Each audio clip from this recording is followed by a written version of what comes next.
Hello, welcome. We are going to do, we've been doing Sharia, and because it's Ramadan, I feel like we need to cover Ramadan, Zakat, and Jihad once more. As this is a Christian news, we do want to go to a reading of God's Word first. And today we are reading from Genesis 21, 1 to 14.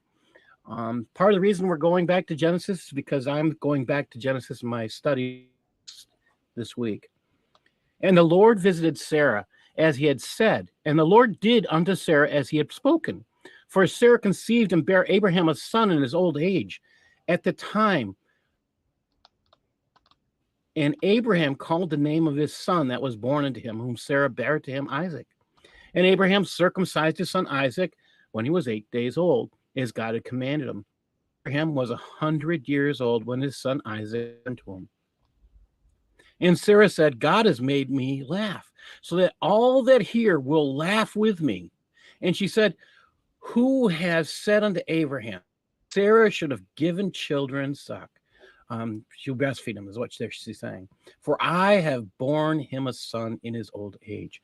And the child grew and was weaned, and Abraham made a great feast the same day that Isaac was weaned. And Sarah saw the son of Hagar, the Egyptian, which she had borne unto Abraham, mocking. That's Ishmael who's mocking. Wherefore she said unto Abraham, cast out this bondwoman and her son. For the son of this bondwoman shall not be heir with my son, even with Isaac. The thing was very hard on Abraham's sight because of his son.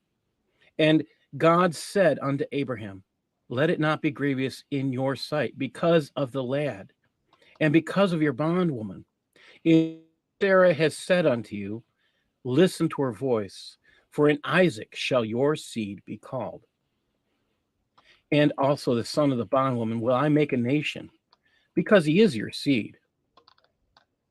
The morning, and took bread and a bottle of water, and gave it to Hagar, putting it on her shoulder and the child, and sent her away. And she departed and wandered in the wilderness, Sheba. I want you to start thinking about where that wilderness is. Wow. How they end up claiming that they are the children of, how the Arabs claim they're children I think that's problematic. But here's what I thought about this passage. When God spoke to Abraham, again of the promise of Isaac, as much as both Abraham and Sarah laughed at the idea, the two that day when they gave it a chance, they went and made love. That day, according to this passage, Sarah conceived. This means that during the time Abraham was obedient and Isaac on the 8th day. Then, when the time of weaning came, they held a celebration. The celebration was about surviving at the high. At the celebration, Ishmael is caught mocking Isaac. But the way it's communicated in the scripture implicates that Ishmael was copying something he heard his mother say.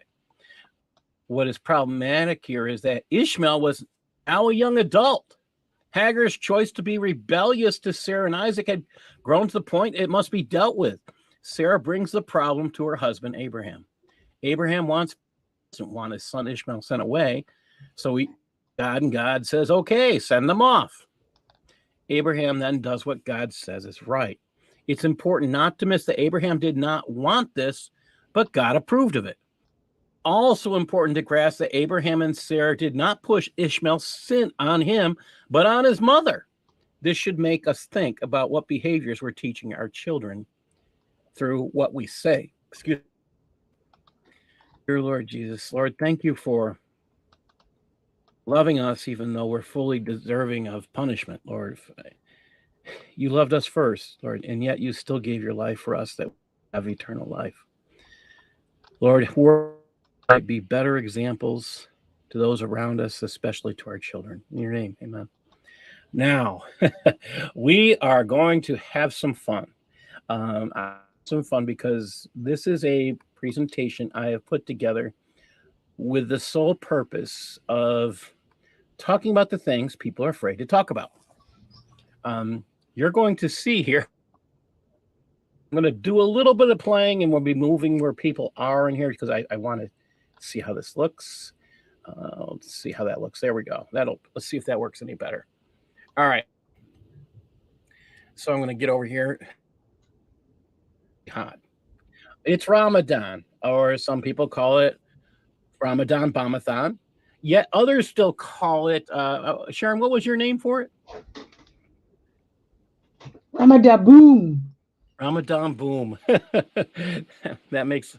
Well, we're going to get into a lot of stuff because Ramadan has to do with zakat. Ramadan has to do with cannot separate these three. It's not possible. It's in Sharia that these three are intimate. They are directly related. It's not possible to separate them. Please understand, you cannot separate these.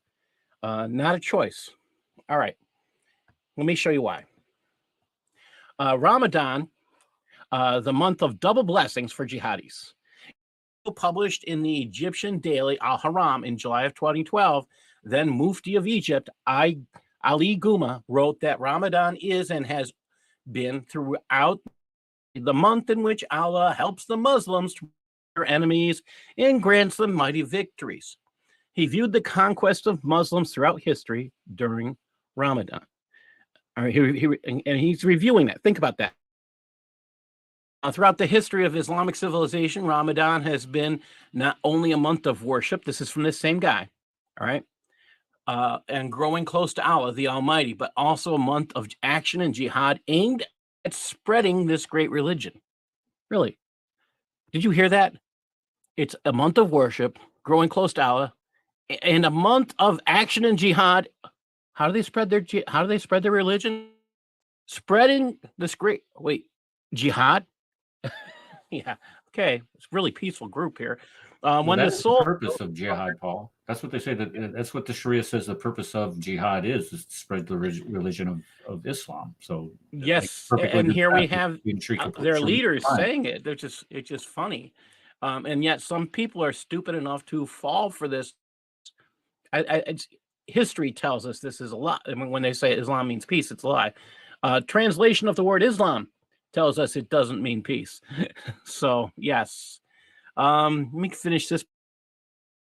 Spirit soars, it inevitably affects the body, which also grows stronger for the body as the mirror of the soul. That is why throughout Muslim history, Ramadan has been a month of great conquest. Jihad, which were an important factor in spreading Islam. And here Eric's right. See, with its righteousness and tolerance across the world, Ramadan saw many events that were milestones in the history of Islamic civilization. And if you want that to go see that, you can find it at memory.org. It's from a report that they put out. There's the source. All right, let's keep. Ramadan and Jihad. Ramadan is not a month, but rather a month of activity, of effort, and hard work. Think about what they mean by hard work here. And as jihad, conquest, and victory. That's a Palestinian Authority Supreme Sharia Judge Mahmoud al-Habash. And you think about this. This is their idea. This pays people for killing Jews, and then they pay the families of those who die killing Jews. What will they do this Ramadan? This is from Zakat and Jihad, which is this group is the creation was created by Chief Ayman al-Zawahiri, September 3rd of 2014. They said this: Ramadan is a month of holy war and death for Allah. It is a month for fighting the enemies and God's messenger, the Jews and their American facilitators. Okay. I still don't see peace. Anybody see that? I think they're nuts. All right. This is from Maulana Bashir Ahmed Kaki. Ramadan is the peaceful month. Nope, it doesn't say that. It says Ramadan is the pious month. Pious generally means like devout. Is the month of devotion. I guess it was another way to put it. Jihad al-Qatal, jihad in killing. Those who attain martyrdom while waging jihad, doors of heaven remain open. Just the kind of guy you want to listen to. If I actually showed you the entire picture, he's got a crowd of, it looks like thousands of people listening to him. And this should be enough to scare everybody. Think about that. How about this year? Well, we're on, I think this is day 15. This was yet day 14 put up of Ramadan Bombathon of 2023. So far, as of yesterday, there has been 49 attacks and 158 killed. Now, just looking at this is the first week, 26 attacks, 51 people killed. This is actually because where we started, the 25th. 81 killed already in that 1 week. We're not even talking about this week so far. 1 suicide blast, and this is in 9 different countries. So this week, this is what I put up here. So in Nigeria, you had 3 killed. These are 3 members of a farming community slaughtered militant Muslims. Pakistan, Tal Bazaar. This is the 4th. A traffic cop was gunned down by religious radicals. Somalia, Jalib, 5 people were killed, 8 injured, 5 are left dead. Lovers of Islam attack other Muslims. Nigeria on the 3rd, 10 people were killed. Again, Muslims fired in. Mogadishu, Somalia on the 3rd. 2 others are reported killed by a suicide bomber. That was 3 injured also. Canada, 1 person had their throat slashed in the name of the Islamic State on a bus. I'll come back to that in a bit. Pakistan, they had 2 run into a passing motorcycle, killing 2 riders. Nigeria, 1 person killed, 5 injured when they burst into a church and killed a worshiper. Second, 3 people were killed. A man, woman, and child were burned alive on a train in a suspected Islamic attack. Do you see? I mean, I can keep going here, and these numbers, they keep.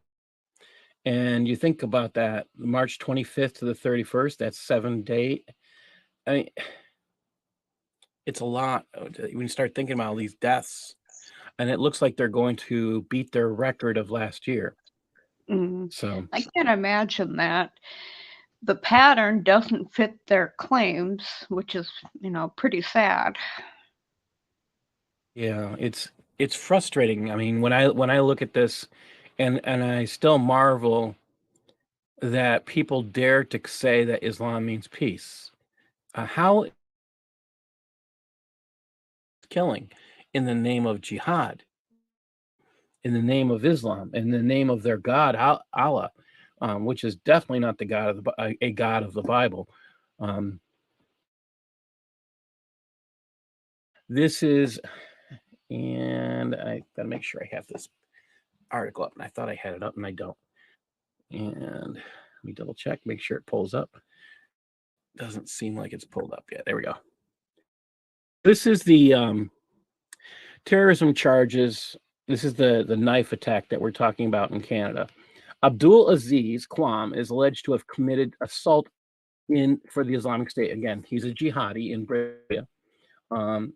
He allegedly slashed a man's throat on a transit bus, which is a transit bus is just a bus that you would take to go to work, go home, wherever. Regular bus that you would take in a urban setting. According to court documents filed by the public prosecutors, the man is alleged to have committed the assault in the name of the Islamic State. And this kid in 1995.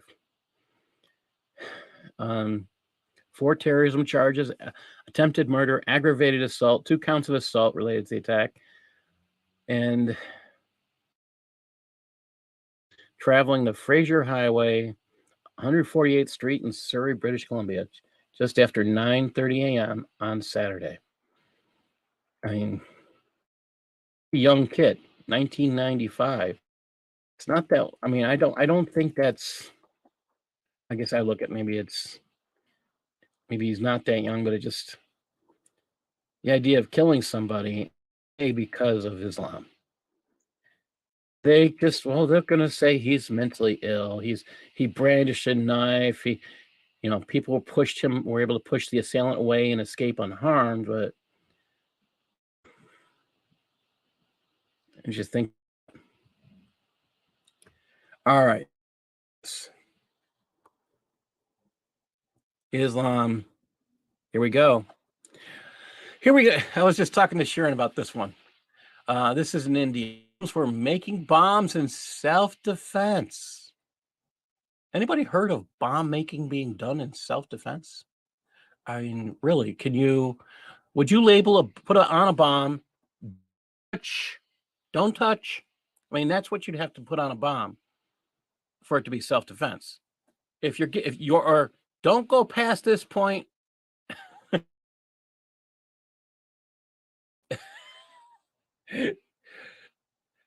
What were they going to do with those self-defense bombs? Were they going to strap them on themselves and run in someplace? You gotta. That's from India TV News this week, April 3rd. Ramadan in Israel. Let's think about this one. And I just got to pull this up so I can read the screen a little better. All right. And here we go. Not quite nationalistic. Okay, here we go. We call this phenomenon sexual terrorism. The sex crimes in Arab men committed against Jewish women. Again, it's Ramadan and Muslims drug and gang rape a 13-year-old Israeli girl. This is legal under the rules of jihad. Please understand of jihad. That's the only way these actions go. All right.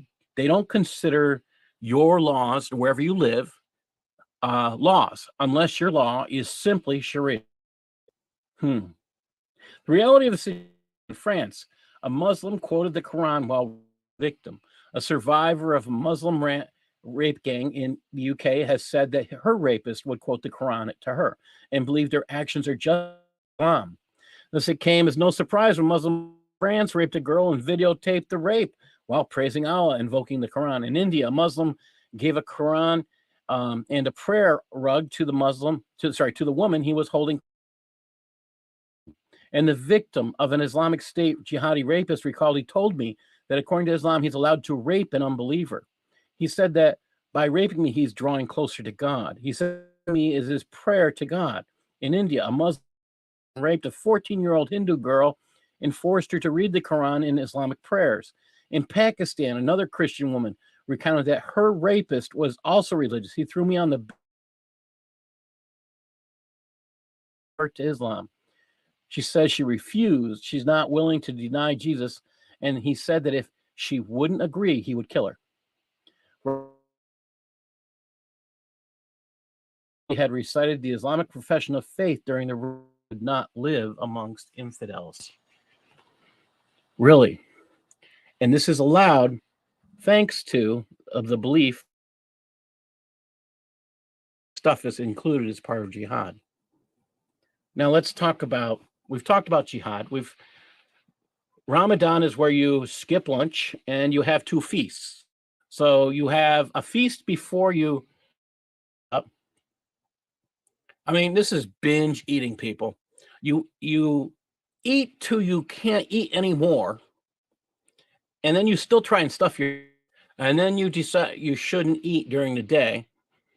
And then as soon as the sun goes down, it might be 12 hours later, average of 12 hours across the world. Some really the sun doesn't set. So yourself questions, why are you allowed to eat? And then you get to the nighttime and they have another wild feast where you eat so much you can't eat anymore. But what also happens during this time? Zakat. Zakat is something that they normally give during Ramadan, but you can give it at other times during the year. It's obligatory. This is extremely important to grasp. Obligatory means they absolutely have no choice. They must must give zakat.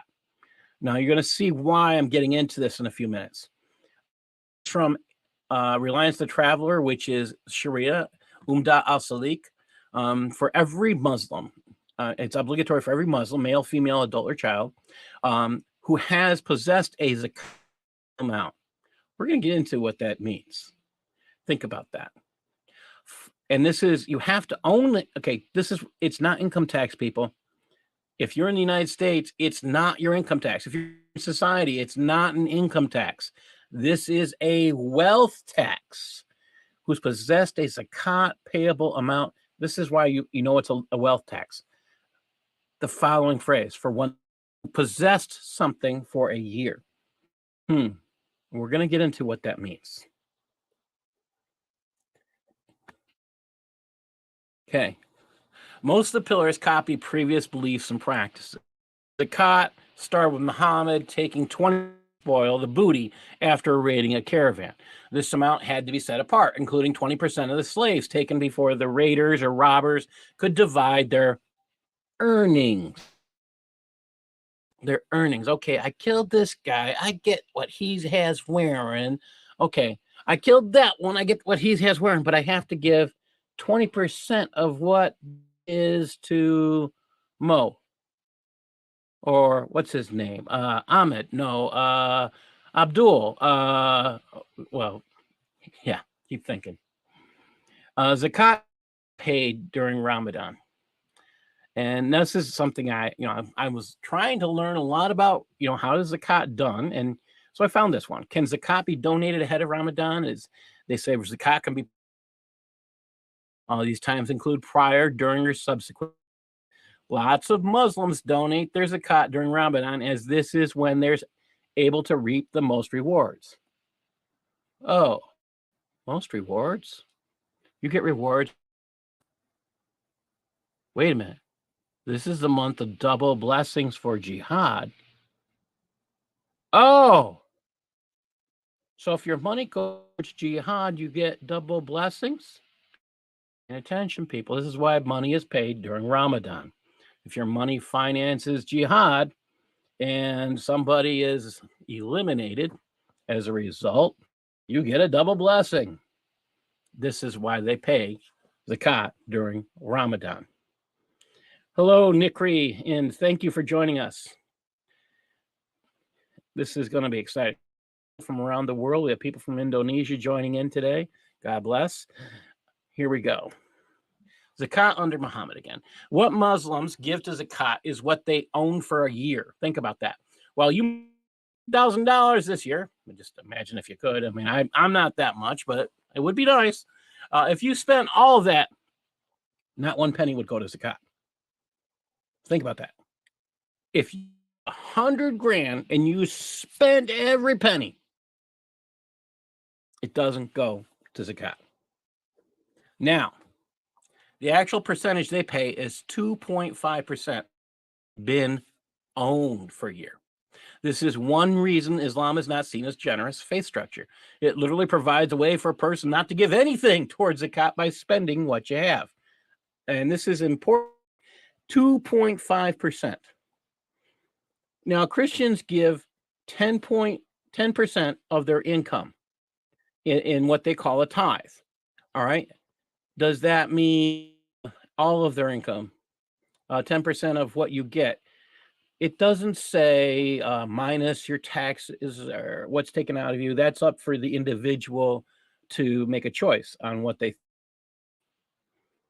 My personal thought is to give the 10% of my gross. That's my personal thought. All right.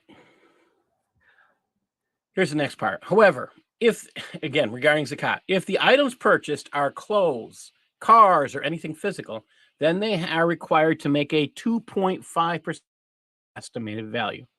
So think about this. This even gets problematic. Let's consider you have a home. If your house is valued at $100,000, you have to pay $2,500 a year just for the house. Okay. What about the clothes? If your clothes are a year old, okay. If your clothes are a year old, hear what I'm saying, or your jewelry, or whatever you own, sold, now you have to pay that 2.5%. So what if you sell that stuff to somebody like yesterday? You sold it to them and to sell it back to you, maybe. Again, as long as it's sold, you don't have to pay zakat on it. Think about it. These are the hadiths at the 2.5%. This is from Musnad Ahmed. It was narrated that Ali said, the messenger of Allah said, I have relieved you on your horses and slaves, so give zakat on silver. For every 40 dirhams, 1 dirham. There is no zakat on 190, but it reaches 200, then 5 dirhams are due in zakat. So if you look at the math, 40 times 0.025 equals 1. All right. 200 times 0.025 is $5. $200. Think about that. So they would have paid, again, it's not very much. It's not very much. Okay. This one comes from, again, Musnad Ahmed. This is Sahih. The messenger of Allah said, I have relieved you of 1 zakah on horses and slaves, and 1 silver is 1/4 of 1/10. Let's think about that. 1/4 of 1/10 is 0.025, which is 2.5%. All right. This is from, I guess, there's the citation, and I don't.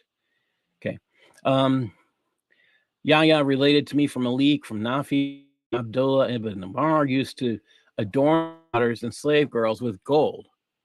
Gold jewelry, and did not take any zakat for their jewelry. Malik said, anyone who has unminted gold or silver or gold or silver, which is not used for wearing, must pay on it every year. So there's now, if you have jewelry and you wear it,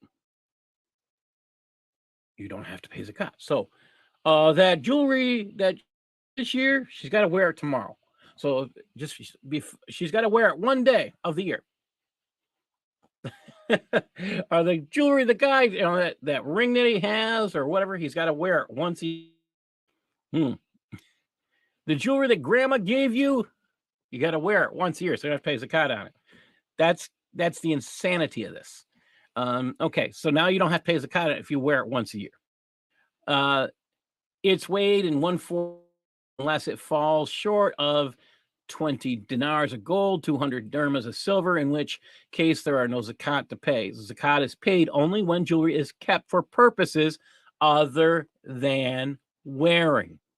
So these are excuses not to pay the zakat. And again, that's 1 divided by 40 is 0.025, which is 2.5%.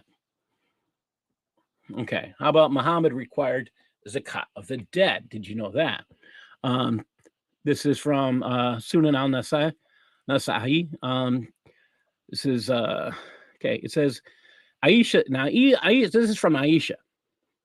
She said that a man said to the messenger of Allah, my mother died unexpectedly. If she had been able to speak, she would have given charity. Should I give on her behalf? The messenger of Allah said, yes. Think about that. Your dead parent, your dead adult, your dead relative now has to pay zakat. How does it? I want you to think about that. Or is expected to give. That's just wrong in so many ways. It just disgusts me to think about it. All right. Now, look, zakat up to 10% on things he liked. Let's look at that one. The Prophet took, it says it right there. This Sunan Ibn Majah. The Prophet took 1/10 of honey. Muhammad liked honey, so why not? Oh, it's okay for him to take 10%. What, he gets to choose how much? I thought he was supposed to ask those questions. Well, Allah does whatever he tells. You have to ask these questions. So where does zakat go? This charity. It doesn't go to Allah. How do we know that?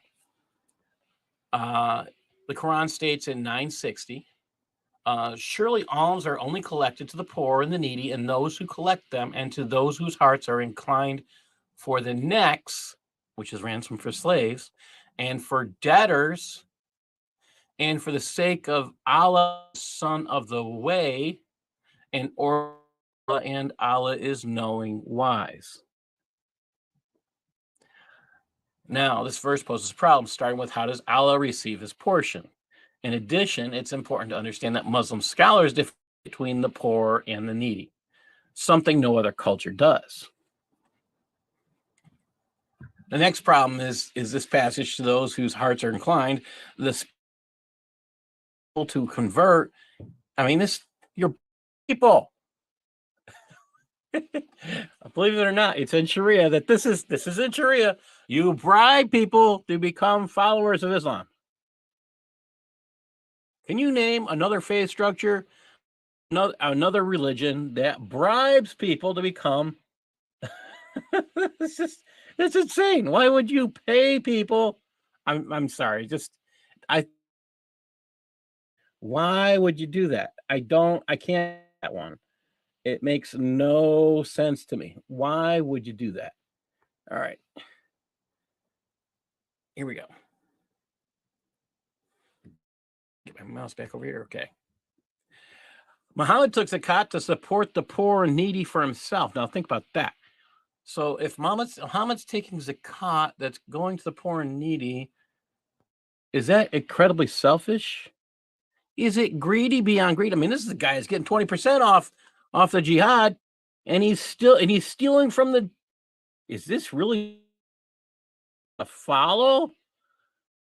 What does this say about this guy who's supposed to be perfect? Well, here we go.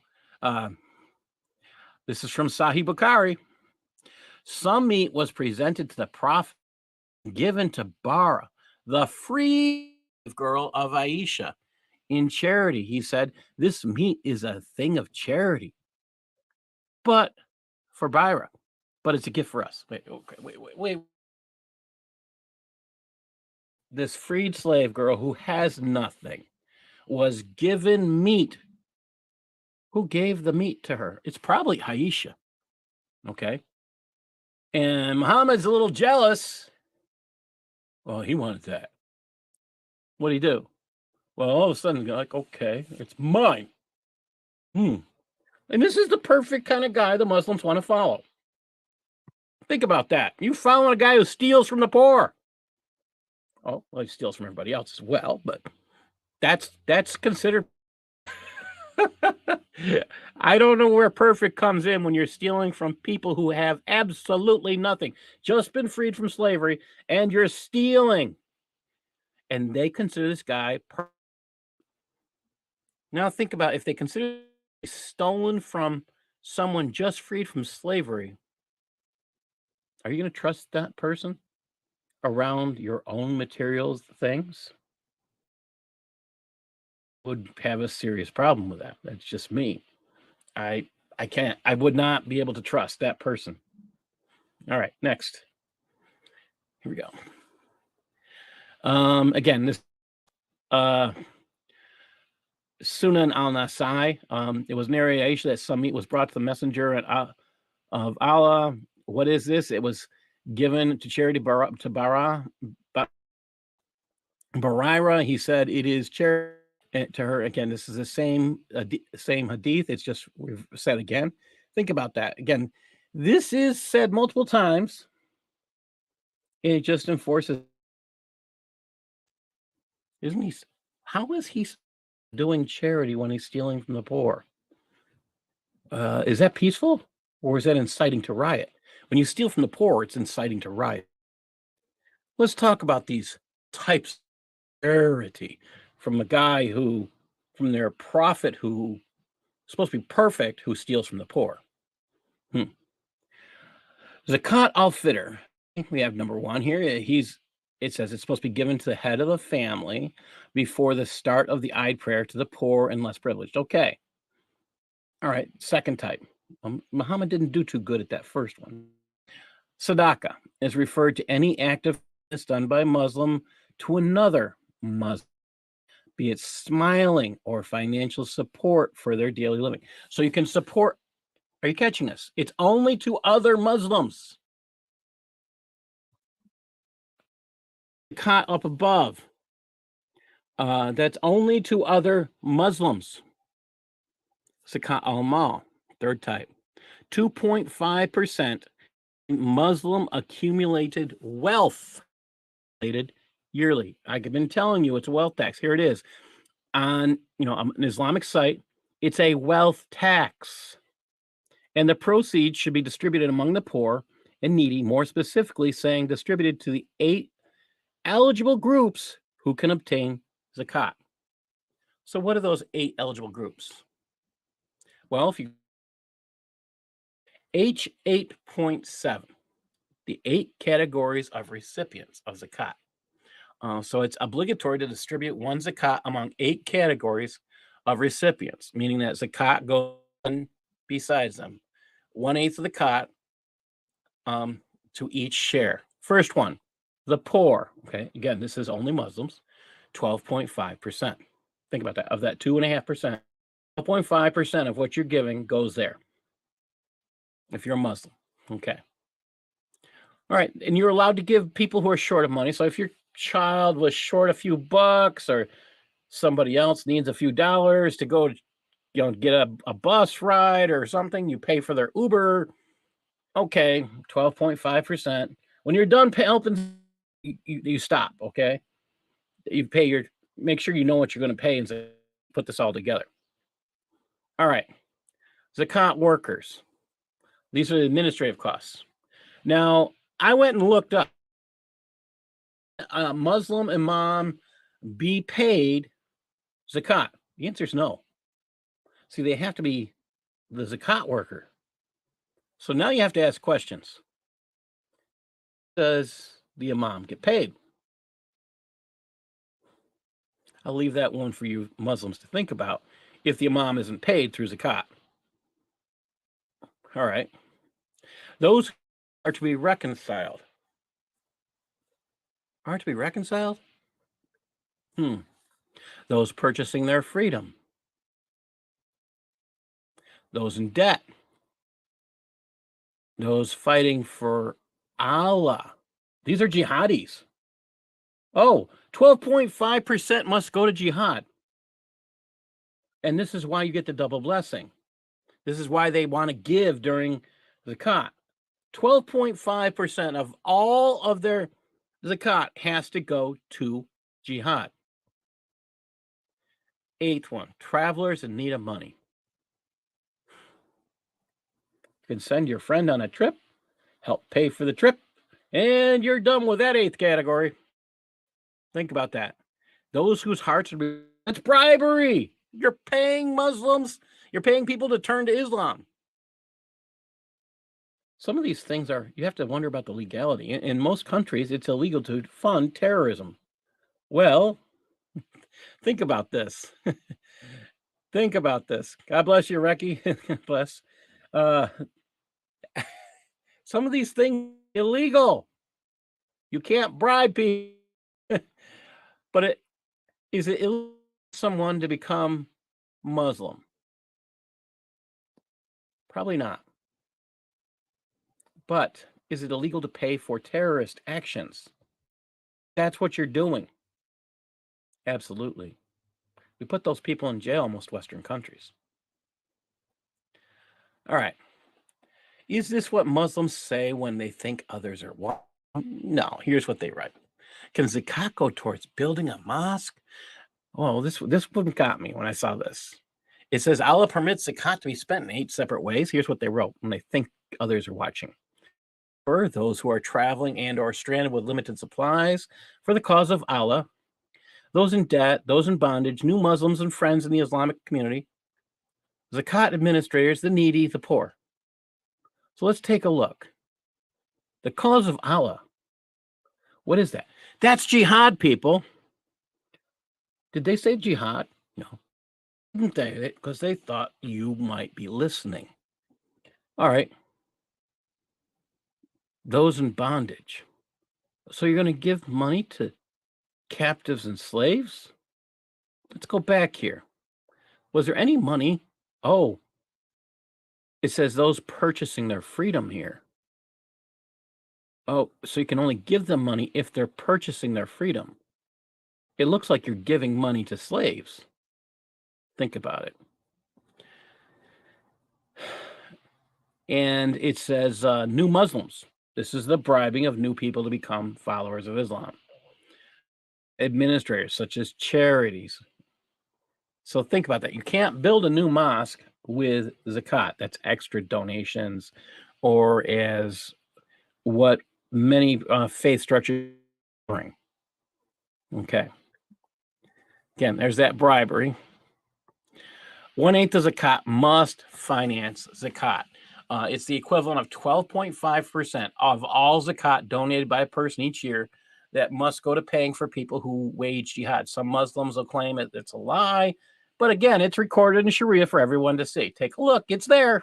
H8.17. The seventh category is those fighting for Allah, meaning those engaged in Islamic military for whom no salary has been in the army roster. And there's who are volunteers for jihad without payment. Remuneration means payment. They are given enough to suffice them for the operation, even if affluent of weapons, mounts, clothing, and expenses. So they're willingly to go to their death fighting. You paid for their guns, you paid for whatever. And you gave them a little payment to enjoy themselves without trying to kill people. Thank you, Eric. All right. Y'all have a blessed Easter. God bless you. We'll see you. Thank you. Yeah. Eric's running off to a Monday, Thursday service. We don't have one in my church. I kind of wish we did. But yeah. Here's the next piece. Muslim Matters use jihad method of financing education. Now, this is Muslim Matters is a Western organization. A Western Islamic organization. Now think about this. Article 2. Can I give zakat to an Islamic educational cause? To their reasoning here. This is kind of scary. The second article in the discussion is, can I give zakat to an Islamic educational cause? The article is written by Dr. or Sheikh Usama al-Azami. On the main purpose, the article is to explain the seventh category. Excuse me. Seventh category. That's for jihad. Let's try this again. The main purpose of the article is to explain the seventh category of those eligible to receive zakat funds. Anyone striving in God's path or feasibility in area states the opinion from a majority of scholars who believe that zakat can be spent for educational or dawah efforts and cites prominent scholars. Wait a minute. Let's go back. What did it say anything about education here? Can I pipe in? Yes, please do.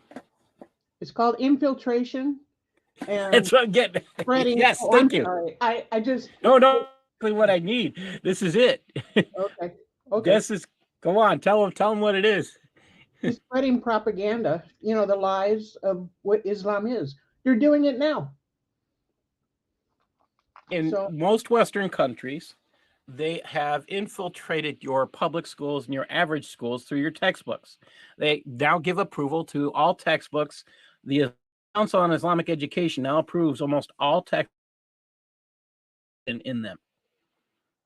Now they rename themselves IRCV, and that's how they interreligious and civic values type organization. Find IRCV anymore, but you go to the CIE.org organization or .com. I'm not sure which they are now. And you will find that this is one of the ways. Think about that. They're considering this organization is considering to a Muslim student as they're now jihadis. Why? Because they become civilization jihadis. About that. So they can ever Oh, and it's even said here real closely. In a very approachable way for the average Muslim, the article explains how the term jihad has various meanings and how there is legitimate scholarly difference of opinion on who can receive zakat in this category. His concluding advice to readers is for all this to follow. So, they're talking about finance a person to college is now a jihadi because they will be acting in the name of Islam to change. This is scary. This is one of the reasons I keep my last book is called The Cancer of Civilization Jihad. The one before that, the civilization myth of moderate Islam.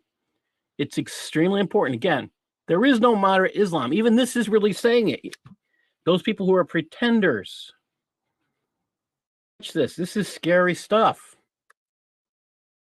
Can zakat be donated for education? This is from MuslimAid.org. Educational institutions like schools aren't eligible for receiving zakat, as zakat payments provide someone who has nothing with something.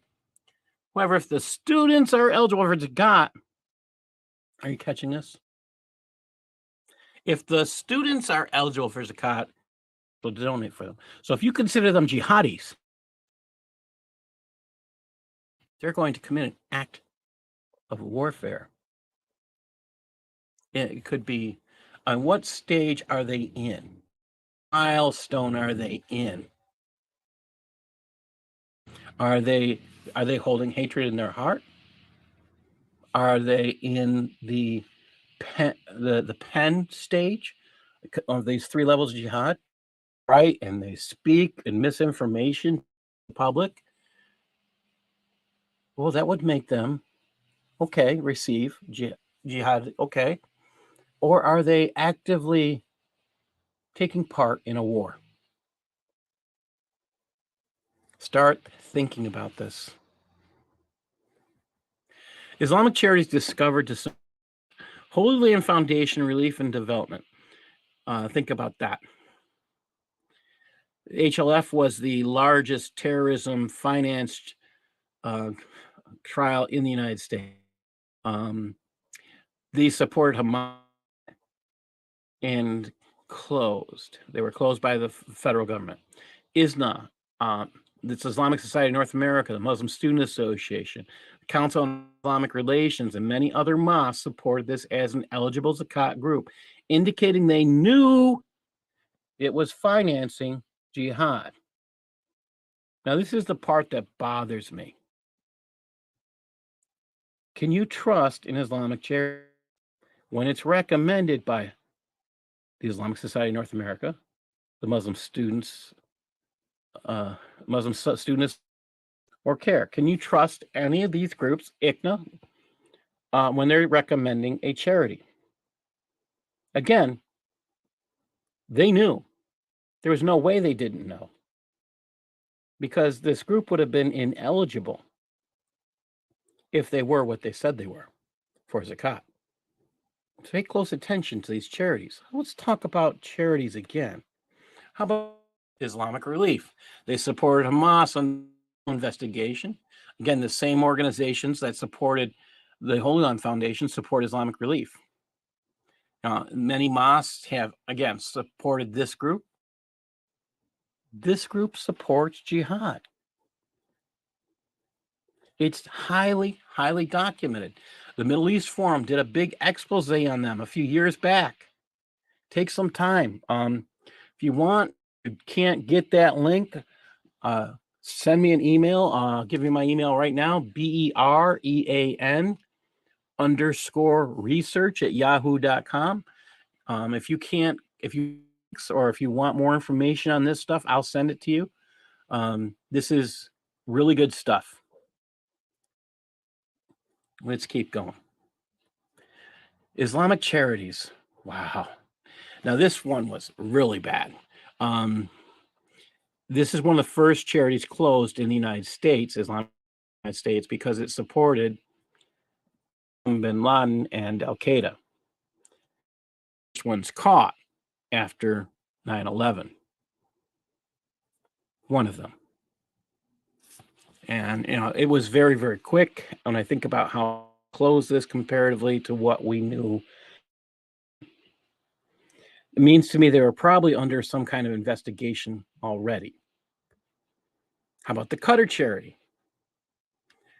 French intelligence reports in 2013 that Qatar charity funded an Al-Qaeda-linked terror group in Mali called Ansar Dine. It's also probably Dean, because if it's Mali, it would, okay, maybe Dine. Okay. Also helped finance the 1998 Al-Qaeda bombings of the U.S. embassies in Kenya and Tanzania. Think about that. Qatar has legitimized itself through partnerships with mainstream Western charities, including the Bill and Melinda Gates Foundation. Ooh, your people who support giving you a jab. Jihad. Oh, think about that. Prince of Wales Charitable Foundation. Here we have another guy who's okay with you getting a jab. Okay with jihad. Think about that. Islamic charities. Again. ISNA Canada. ISNA's Islamic Services facilitated donations, this is from 2017, that may have ended up in the hands of Hizbul Mujahideen. As a result, they lost their charity status. ISNA's Canada Development Foundation charity status was revoked for funds that may have reached militants. In July of 2013, the Toronto Star reported that ISNA Canada may have funneled $280,000 to jihadis. Oh, hey, welcome, Andrew. Thank you for helping out, Dragon. Thank you. Darcy, you're welcome to come join. Andrew, you're welcome to join if you want. I can put a link in. I'm just, when I start looking at these things, and I'm just going to copy and guess where you guys are. I guess you're on my channel. All right.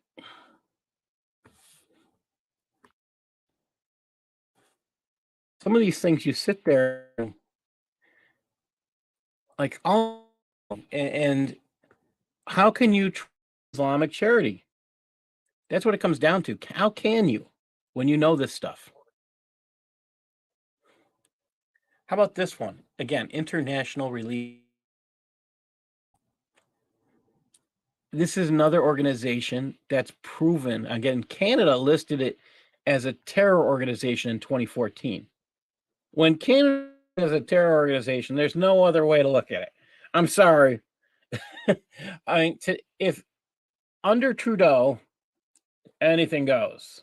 You must protect Islam. Well, this is scary stuff when you start thinking about it.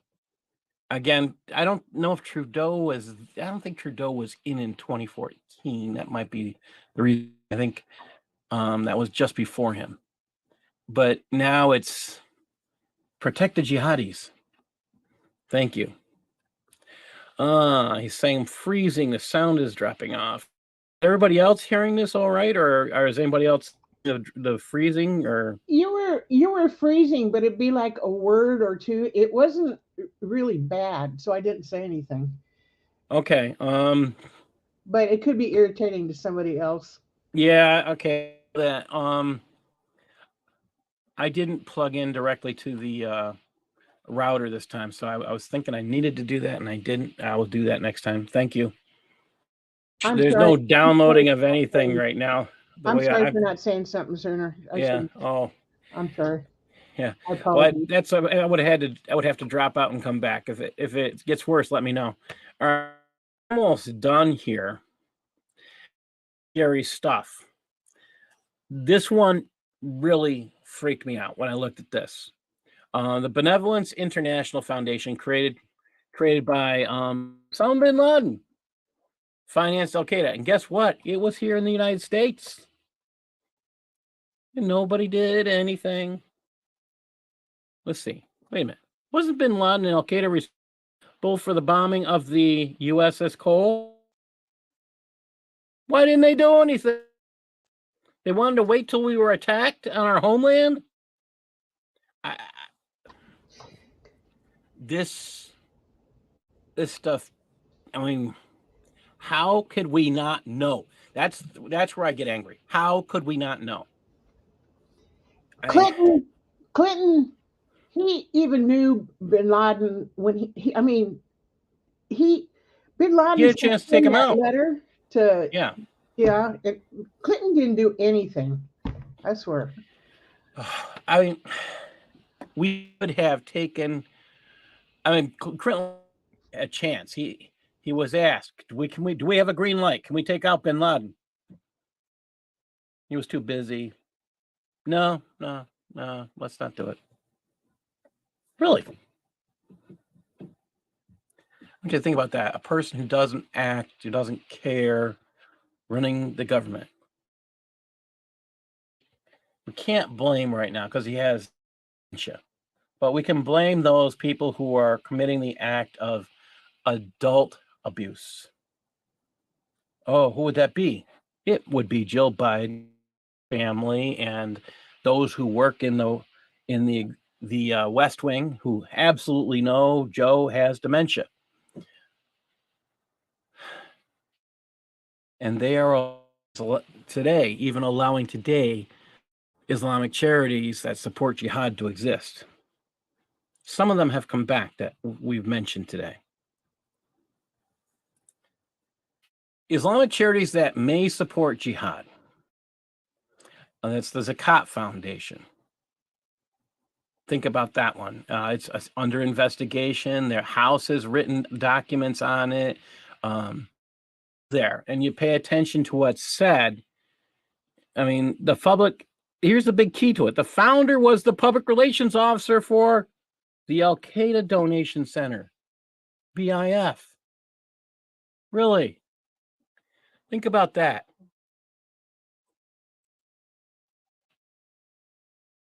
This is scary stuff.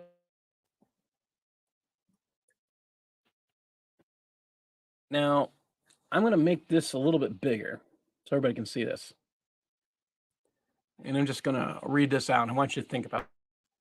I didn't make this. I got it from someone else. And I want you to pay close attention. Holy Land Foundation. We're just going to start on the left here. In cannot read that. I think it's 1988. And it was designated terrorist group in 2001. All right. A fundraiser, is now an AMP board member. Shocks, a board member. Shares, a donor organization. Think about that. Chairman was fundraising. He shared the bank with Kind Hearts. All right. He used the IAP to fundraise. Who are we talking about? The Kind Hearts organization. IAP, Islamic Association for Palestine, has HLF connections. It had IAP fundraised for HLF. Oh, Holy Land Foundation again. Okay. IAP, Islamic Association of IAP, and HLF were founded with money from Musa Abu Marzouk. Oh, wait a minute. Musa Abu Marzouk. Wait a minute. Musa Abu Marzouk, he was a jihadi. He's now in an area of Israel that people call Palestine as a Hamas jihadi. Or is it PIJ? I'm not sure which one. But yes. And guess who all these people support? Kind Charitable Humanitarian Development. And they created that in 2002. Think about this. And this Islamic Association for Palestine shares two. Again, that's gone. IAP is now gone. It dissolved in 2010. Former IAP director is now the American Muslim for Palestine director. The former IAP director does AMP's taxes. AMP tax preparer's office is in IAP's old building. Think about this information. Can you trust in Islamic charity? And you look where they say this is the truth. When you look at Islamic charities, they will tell you where they consider themselves. What I mean by that is, where do they consider, and where do they consider, what category do they consider themselves in when you give for zakat? Those who give zakat have to know what category you fall in, because they have to remember they can only give 12.5%. So if they're going to be generous and give money, it has to fall in one of those 8 categories. And if they can only give 12%, what does that mean to them individually? They have to know. They have to fill those other 7 categories. Think about that. Again, it's a wealth tax. We don't have anything like that in the United States. We do tax when it becomes income. When the wealth you inherit, that becomes taxable because they're considering that income tax. That's something I'm going to experience since I lost my dad this year. Are they taxing my wealth? No, they're taxing his wealth because it's to me and other members of my family. When you think about that, now the idea of a wealth tax, the idea that you must spend money to pay for people who kill, and that's Islam. Does see a possibility of peace with a group that says you must pay for jihad, war against the non-Muslim? Any chance for peace? This is another statement of why Islam can never be changed as well, because they can't be peaceful. It can't be as a way. There's no such thing as moderate Islam. And Ed, this is really good. That makes just as here. Ed, you are so right, because it says if you finance jihad, you get the same benefits. This is why they give during Ramadan. Get the same benefits as the jihadi. If you finance jihad, think about that. I mean, that is so accurate. Just so accurate. Keep thinking about this insanity. What are we doing when we don't tell people these things? That's danger. My father said to me, and I was having problems with at work, where somebody was doing something I considered unethical, and talking to my dad. I was a teacher, and I didn't know what. I mean, pretty much knew what I was supposed to do. My dad was taught for 30 some years, and he's now retired, and I'm going to him, Dad, what do you think? Told him exact case, sat down, listened to me, nodded his head. He looked at me and he said, "You're responsible for what you know." Within the next 5 minutes, boss and reporting what I thought was unethical. My boss took care of that unethical situation. I want you to think about that. If you're responsible for what you know, what will you do with what you've learned today? I'm going to ask that everybody share this. This is my second year putting this out. I think you need to know a lot about what Ramadan teaches. And what do I mean by that? First of all, don't let anybody tell you it's a fasting time. Do what I do. I ask people straight out. You said they're fasting. No, okay. Do you realize that they have 2 feasts on that day? At least 2. I mean, they can stay up all night long, but they have 2 major feasts in one day within a 24-hour period. 2 major feasts. How is that fasting? It's binge eating. It's binge eating, where people gain 20 to 25, maybe more pounds at the end of Ramadan. Do you lose weight or do you gain weight after a feast? You gain weight after a fast. You lose. So what is more important during this time to Muslims? The feast. Feast. Okay. So don't let them tell you it's fasting. It's a wild binge feast every day. Twice on Zakat. Why do they get a double blessing? Because they're financing jihad. Be quiet about this. Why do you pay Zakat? Because you finance jihad. So if Muslims finance jihad, they get this double blessing, and now they're living next to you and they're saying, "Oh, I'm a good Muslim. I don't believe in jihad." So you ask them, "Did you give zakat during Ramadan?"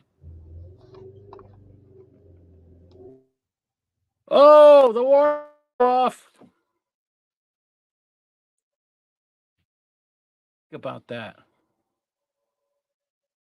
The alerts, everything about you should be, oh my God, these guys they're paying for, and they live next door. Thinking, using your head. Most Muslims that don't know much about Islam. Whose fault is that? It's theirs. It's also Islam's. Am I breaking up? Yeah, you're breaking up a little bit. But you know what? I have actually talked to or said something to very few Muslims, and they act like they don't know. You know, so it's hard to tell when they're doing their you know, jihad by the word and pen, basically deceiving me. But um, I don't know if they know or don't know. But I don't trust liars, especially when they're told that that's a part of jihad. And It's Sharia. I mean, so they have to lie to us. yeah, They yeah, can't tell us the truth. yeah. Obligation, Man, which means they absolutely must. oh, you're It's breaking up bad right now. oof. Um, Okay. Don't know what to. I can't fix this midstream because I'll get yeah, kicked out. And yeah. let me. I'm going to do is I'm going to say goodnight to everybody and say thank you for listening. I hope that thing. I just got to remember to plug directly into the router next time, and we'll make things better. Pay attention. Pay attention to what's going on around you. Share the information. Anybody? Yeah, actually today I actually did share some information about Zakat, and now about 3 or 4 people heard this. Now there's always one that, and she doesn't want to believe anything I say, but you can only hope maybe something will click in her brain later. Oh, am I over talking? No. It's not. I'm gonna mute you for a second, Darcy. Okay. Go ahead, Sharon. Yeah, and I'm to a point now. I've been bashed so many times for saying stuff about Islam. It doesn't even phase me anymore. You know, but I got some. One of the ladies is one of the ladies that read your book. I gave her my book to read. She actually gave it back to me today. But you know, I'm reaching out. There's people listening. Uh oh, you're frozen. You're frozen really bad. Really bad. If you're saying something, I have no idea.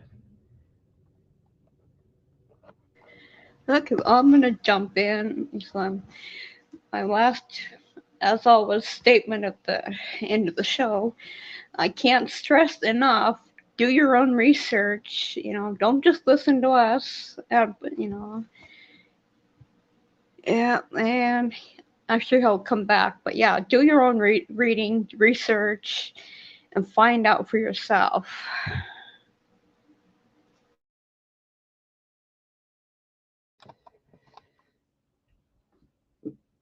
Many people are too lazy to do that.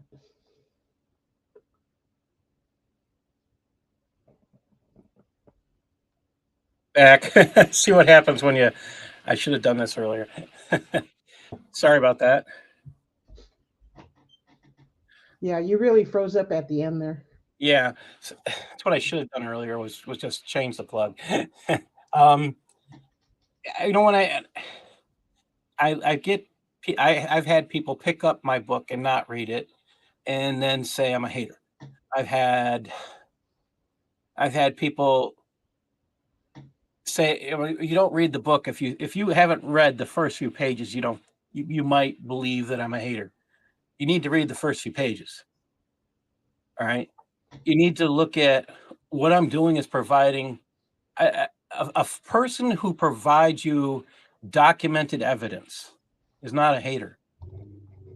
That's where things have to be. The Marines who served they started. I had to go back and get a book called Six Frigates, which I recommend to everybody to read about the creation of the Marines. What did they do? Why were they fighting for us? And why were they created? What did they do so outstanding? Same with the Navy. The Navy was created first for that purpose, and then the Marines. Well, the Navy was created for the Revolutionary War. Oh, Yeah, and they got disbanded, and it was an actual practice to disband them. And they were created. They were there for that's where John Paul Jones was in the Revolutionary War. They would disband 90 was it almost all of the Navy if we weren't at war. And it was sad because you look at that's where the six frigate. Well, that's why they talk about six frigates, because oh my God, we're spending money. In the beginning of the country, we didn't want to spend money at all. Hi, Dragon. Thank you for joining us. Peace and blessings to everyone. So I don't know how late it is in your place. So here is 1:15 a.m. Oh wow, it's 7 o'clock at night here. You are at night. Yeah, at night on Friday already. Thursday. Thursday. Yeah. So you are back. So I am in my place is already Friday morning. So 1 a.m. Friday. I'm not a night owl anymore. I don't like thank you for staying up and being active with us. That's curious. My problem always, brother, because you have a different time zone. Yeah. So what did you think about today's talk today? I'm just curious. How should I say? I have a co-worker, brother, in a clinic where I work, and first day before Ramadan, she said to me, "Oh, from tomorrow is Ramadan, so I have to fast again." Yeah. Do you know how many days she fasted till she break up? First day she fainted already, twice. Except she wanted everybody to have pity with her. Okay. And the second day, somehow, and the third day she break the fast. I cannot. I just cannot. My body collapsed. So what should I say? If you actually read the Sharia on Ramadan, women can get out almost every year out of it. I mean, there's ways for women to get out, and I know. and that's the reason for her to faint at work versus home. And you have to understand that gives her the out. And if it happens once or twice, again, it's an out. So they'll supposedly she's supposed to fast at other times, but again, it's a feast. It's a feasting session, and I know that. I think I'll have discussions with people who are talking about Ramadan. I like about fasting, and I have had a student where she's too tired, or like, okay, she'll talk about fasting, and when she brings up fasting, I'm thinking about, will I actually dare to talk about the feast that you have at night? I haven't gotten myself to do that yet, but I'm so tempted.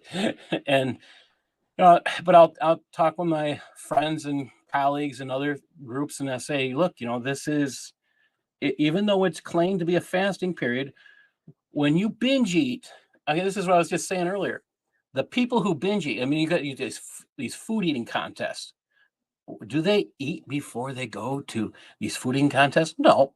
They might starve themselves for like 12 hours or 24 hours beforehand and then shove as much as they can in their face.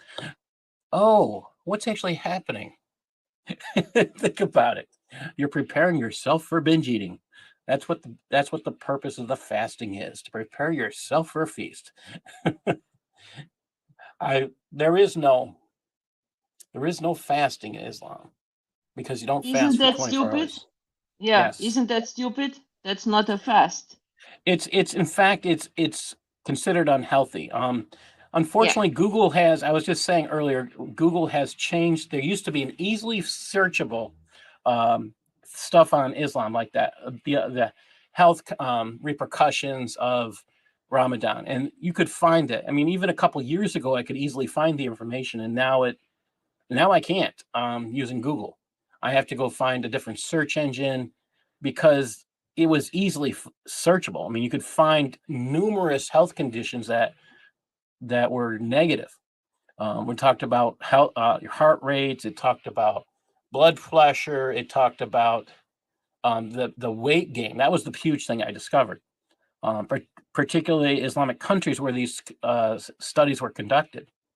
And doctors I'm not sure if they were Islamic doctors or not, but they were, the names looked Islamic, and they were making cases where this is not a healthy thing to do. So you sit there, you're talking about this guy you consider perfect, who would steal from a child, he would steal from his child bride's freed slave. That perfect guy who bedded a preteen girl, and you take his advice. Oh gosh, yeah. Jihad, zakat, Ramadan.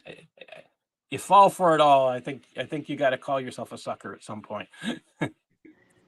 It's a deception all the way. Sorry. Yes, Darcy? I got to say goodnight. So. Okay. God bless everybody. I'm going to say goodnight too to everybody. Y'all have a great day. Good night, and thank you. Good night. Peace be with you all. God bless. All right.